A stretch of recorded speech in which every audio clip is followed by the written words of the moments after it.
بلکہ اس حکمت کو سمجھیے کہ اللہ تعالیٰ شانہ نے دن کی اور رات کی قسم کھائی ہے، آپ پریشان نہ ہوں۔ دن کے بعد رات آتی ہے تو رات کے بعد پھر دن آتا ہے، اور کچھ جو ہے یعنی یہاں صوفیہ کرام نے اس سے استدلال کیا ہے قبض اور بسط سے، بسط کے لیے استدلال کیا ہے ان دو آیتوں سے کہ بسط یہ ہوتا ہے کہ طبیعت کا کھل جانا، فریش ہو جانا، اور قبض یہ ہوتا ہے کہ طبیعت کا بند ہو جانا۔ تو آپ صلی اللہ علیہ وسلم پر بشاشت تھی پہلے، جب جبریل علیہ السلام آئے تو بشاشت طبیعت میں تھی، لیکن جب کچھ دنوں کے لیے وہی رک گئی تو آپ کی طبیعت میں انقباض سا ہو گیا، طبیعت بند سی ہو گئی۔ تو فرمایا کہ بسط کا ہونا بھی، قبض کا ہونا بھی آپ کے فائدے کے لیے ہے، آگے اس کا اشارہ ملتا ہے۔ بلکہ صوفیہ کے ہاں ایک بات کہی جاتی ہے کہ صوفی جب عبادات کرتا ہے، ذکر اذکار کرتا ہے، تو اس کے اوپر یہ دونوں کیفیت آتی ہیں۔ بسط کی کیفیت ہوتی ہے کہ بشاشت ہے طبیعت میں، اور قبض کی کیفیت یہ ہے کہ بند سی ہے، طبیعت دل ہی نہیں کر رہا، وساوس نے گھیر لیا ہے، ذکر کر رہے ہیں، دل نہیں لگ رہا، یہ قبض کی کیفیت ہوتی ہے۔ اس میں سالک پریشان ہو جاتا ہے کہ کیا ہوا میرے ساتھ، طبیعت میری کھل کیوں نہیں رہی۔ یہ نبی کے ساتھ بھی ہوتا تھا ابتدا میں نبی کریم صلی اللہ علیہ وسلم کے ساتھ ہوا، لیکن آپ صلی اللہ علیہ وسلم کا بسط اور قبض جو ہے اس کی تو کیا ہی نوعیت اور کیفیت ہوگی، تو اللہ اور اللہ کے رسول صلی اللہ علیہ وسلم ہی جانتے ہیں۔ تو صوفیہ یہ فرماتے ہیں کہ جب سالک کے اوپر قبض کی کیفیت ہوتی ہے تو اس کو یہ پریشانی ہوتی ہے کہ میری یہ کیفیت کیوں ہو گئی۔ تو اس پریشانی پر اللہ تبارک و تعالیٰ شانوں کی طرف سے جو تجلیات اس کو ملتی ہیں نا، وہ تجلیات بسط کی بنسبت زیادہ فائدہ مند ہوتی ہیں۔ اس کی وہ مثال یہ دیتے ہیں کہ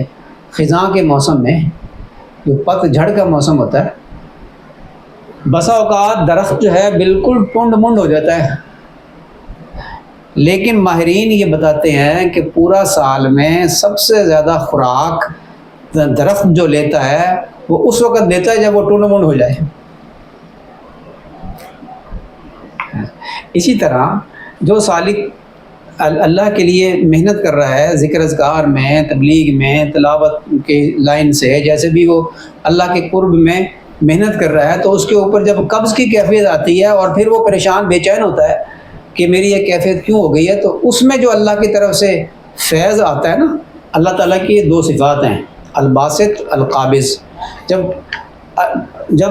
بسط کی کیفیت ہوتی ہے تو اللہ تعالیٰ کی صفت الباسط سے تجلی آتی ہے، اس کو ملتی ہے، اور جب قبض کی کیفیت ہوتی ہے تو القابض سے اس کو فیض ملتا ہے۔ تو یہ جو فیض ہے، دوسرا فیض، یہ بعد کے لیے اس صوفی کے دل میں نور پیدا کرنے کا بہت بڑا سبب ہوتا ہے، لیکن اس کو بہت کم لوگ سمجھتے ہیں۔ تو فرمایا کہ دن کی قسم، رات کی قسم، آپ کے رب نے آپ کو چھوڑا نہیں، آپ کے پاس، آپ پر کیفیت بسط کی تھی، یہ اب آپ کے اوپر قبض کی کیفیت ہے، جو بھی ہے آپ کے رب نے آپ کو رخصت نہیں کیا اور آپ کو آپ سے اپنا رخ موڑا نہیں ہے، آپ پریشان نہ ہوں۔ وَلَلْآخِرَةُ خَيْرٌ لَكَ مِنَ الْأُولَىٰ، آپ کا ہر آنے والا بعد کا دن پہلے والے سے بہتر ہوگا۔ وہ جو آپ کی قبض کی کیفیت اب ہوئی ہے نا، یہ آپ کی بسط کی کیفیت سے زیادہ بہتر ہے، آپ پھر پریشان نہ ہو۔ اسی طرح جو شیخ ہوتا ہے نا، جب مرید ذکر کرتے کرتے اپنی کیفیت بتاتا اپنے شیخ کو، تو شیخ سمجھ جاتا ہے کہ اس کے اوپر قبض کی کیفیت ہے، تو وہ اس کو تسلی دیتا ہے کہ پریشان نہ ہو، اس سے کوئی نقصان نہیں ہے، لگے رہو، ایسے یہ پڑھ لو، استغفار کر لو، ذکر بتا دیتا ہے کہ آپ پریشان نہ ہوں، یہ قبض کی کیفیت ہے، یہ نقصان دہ نہیں ہے، اس میں اللہ سے مانگنا، جو بھی شیخ نے بتانا وہ بتاتا ہے۔ تو قبض کی کیفیت تو بعد کی کیفیت ہے، بسط کی کیفیت پہلے کی ہے۔ اللہ فرما رہے ہیں وَلَلْآخِرَةُ خَيْرٌ لَكَ مِنَ الْأُولَىٰ، آپ کی یہ جو کیفیت ہے اس میں بھی پریشان نہ ہو، یہ پہلے سے بہتر ہے۔ اور پھر بہتر ہوتی چلی جائے گی کیفیت، آپ کا مقام بھی بلند تر ہوتا چلا جائے گا اور آپ کے لیے خیر بھی بڑھتی چلی جائے گی۔ پھر یہاں تک کہ آخرت میں ایک مطلب یہ بھی ہے وَلَلْآخِرَةُ خَيْرٌ لَكَ مِنَ الْأُولَىٰ، جو آخرت ہے نا وہ اس سے پہلے والی زندگی سے بہتر ہوگی۔ تو آخرت میں تو پھر سبحان اللہ کیا مقام ہوگا کہ فرمایا کہ جس کا مفہوم ہے کہ قیامت کے دن یعنی اللہ تعالیٰ کی حمد کا جھنڈا میرے ہاتھ میں ہوگا، آدم علیہ السلام سمیت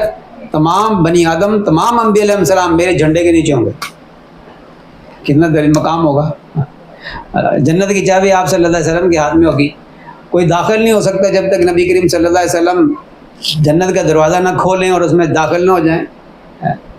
سب سے پہلے شفاعت کی اجازت آپ صلی اللہ علیہ وسلم کو ملے گی۔ تو وَلَلْآخِرَةُ خَيْرٌ لَكَ مِنَ الْأُولَىٰ، مکہ مکرمہ میں آپ کو ستایا گیا اور ہر دن جو ہے آپ کے لیے بہتر ہوتا چلا گیا، یہاں تک کہ آپ صلی اللہ علیہ وسلم کو ہجرت کا حکم ہو گیا، آپ ہجرت فرما کے مدینہ منورہ تشریف لے آئے، اور پھر مدینہ منورہ میں جو اللہ تعالیٰ شانوں نے پھر عزت کے دروازے کھولے اور رفعت کے دروازے کھولے اور جو مقام عطا فرمایا وہ بڑھتا ہی چلا گیا، یہاں تک کہ آپ صلی اللہ علیہ وسلم فتح مکہ کے موقع پر کیسے شان کے ساتھ مکہ مکرمہ میں کتنے بڑے لشکر کے ساتھ داخل ہوئے۔ وَلَلْآخِرَةُ خَيْرٌ لَكَ مِنَ الْأُولَىٰ، شروع سے لے کے آخر تک آپ صلی اللہ علیہ وسلم کو ترقی ملتی ہی رہی، اور پھر قیامت کے دن جو ترقی ملے گی جو ساری دنیا دیکھے گی۔